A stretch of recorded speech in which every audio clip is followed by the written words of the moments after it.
Estamos de volta com o programa Momento de Decisão, que hoje conta a trajetória de sucesso de um engenheiro cuja empresa foi eleita entre as 10 consultoras mais admiradas do país, segundo pesquisa da revista Carta Capital, realizada em 2004. Está conosco o homem que influenciou toda a minha trajetória profissional, Carlos Carneiro Costa, meu pai. Doutor Carlos, qual foi então seu maior momento de decisão? Ora, eu acho que foi aquele sonho, quando eu vinha a Belo Horizonte, que eu falava, ainda vou fazer desses prédios. Foi uma decisão que eu consegui realizar. Eu não tive um momento de decisão, digamos assim, que mudou a trajetória da minha vida. Eu acho que a minha decisão foi partir para uma coisa que eu queria fazer, que realmente, graças a Deus, não fiz só um, fiz muitos. E aí, então, o senhor fundou a Líder em 1969? Exato, em 69. Mas começou a construir os prédios em 1961. Foi quando você ainda estava na faculdade, quando você então construiu o primeiro prédio. Em 61 foi quando nós fizemos o primeiro prédio. Com um grupo, né? Já alguns engenheiros já formados, né? Outros estavam ali aprendendo, Exato, como estagiários, e fizeram o primeiro prédio. Exato, daquela conversa ali no escritório, onde nós éramos 4 estudantes, trabalhando com um arquiteto, talvez o melhor dos melhores da cidade. E ele também se associou conosco, partiu para nos ajudar a fazer o primeiro prédio, porque ele já era incorporador. E daí então, depois desse período, então vocês fizeram o primeiro prédio, qual foi a grande obra que a Líder realizou depois? Ora, eu acho que a grande obra em seguida veio em 1972, quando eu fui num leilão da universidade, da Universidade Federal, e que arrematei terrenos no bairro Santo Agostinho, ali perto da igreja de Fátima, que me propiciaram construir não um prédio de grande porte, mas 3 prédios de grande porte.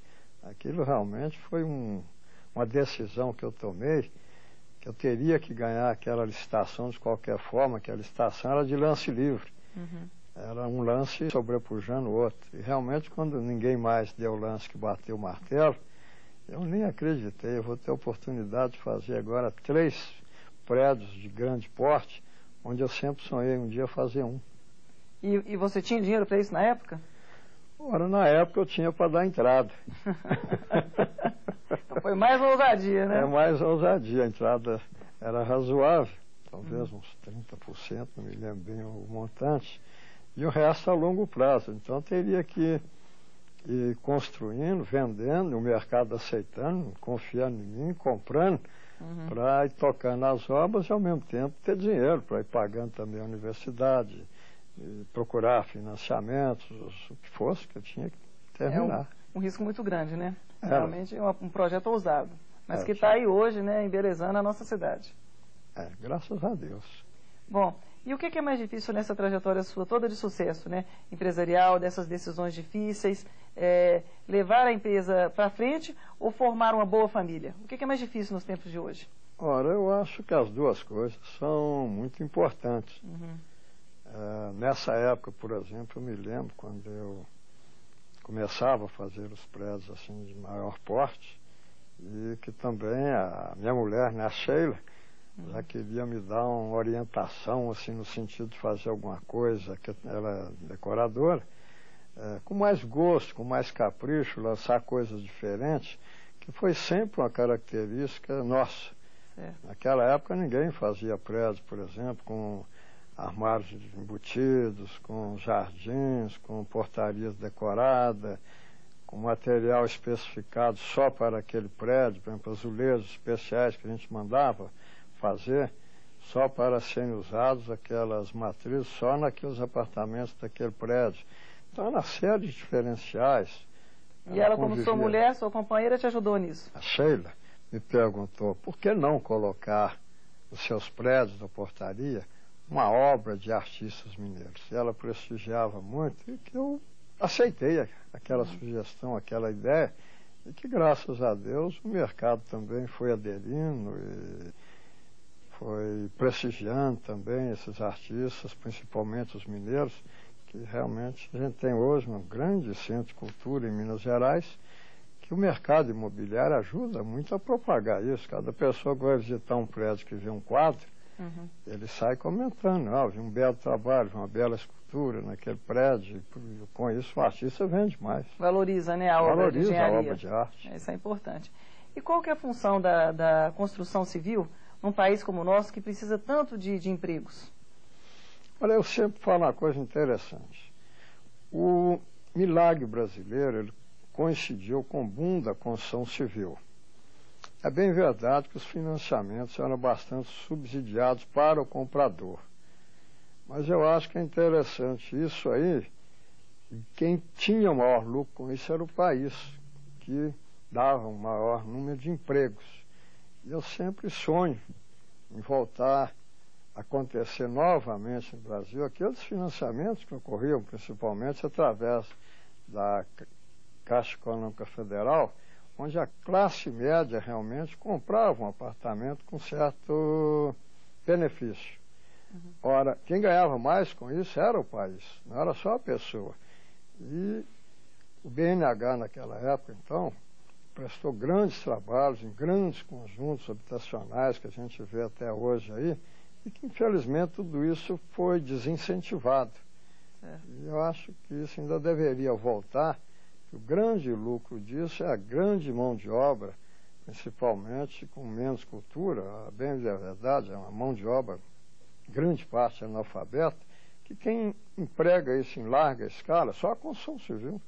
É verdade. E quando você começou a empresa, não existia o BNH. Como é que você fez, então, para pegar os primeiros financiamentos? Os primeiros você tinha que ter muita credibilidade. Eu me lembro um dia que eu discutindo com o Ronaldo Costa Couto em Brasília, um assunto qualquer que eu queria que ele me conseguisse aquilo. Ele falou, Carlos, eu não posso. Eu falei, mas você não confia em mim? Ele falou, olha, se eu não confiasse em você, eu não teria pego todo o dinheiro que eu tinha.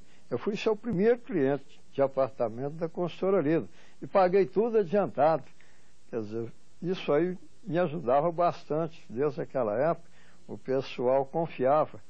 E esse dinheiro era fundamental para a construção.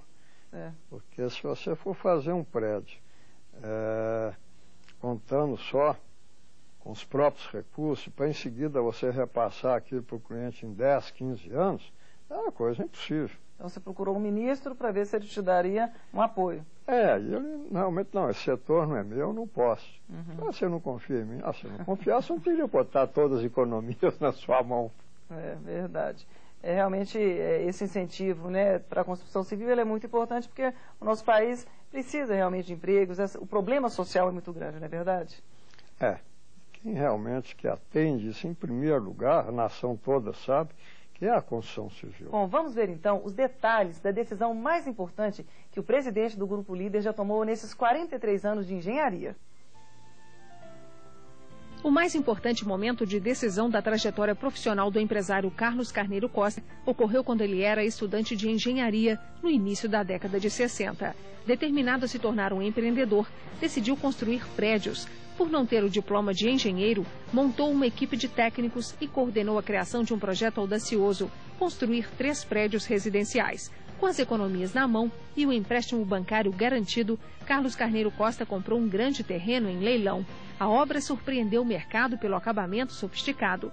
Hall de entrada amplo e decorado, armários montados nos quartos e na cozinha, jardins bem projetados, cozinhas e fachadas revestidas com azulejos personalizados. Após o sucesso das vendas, Carlos Carneiro Costa decidiu adotar o acabamento de qualidade como o principal diferencial da construtora Líder. Após 36 anos de trabalho no mercado brasileiro, o empresário se tornou referência no país e já entregou mais de 200 prédios em 4 estados. Bom, você não pensa em se aposentar, né?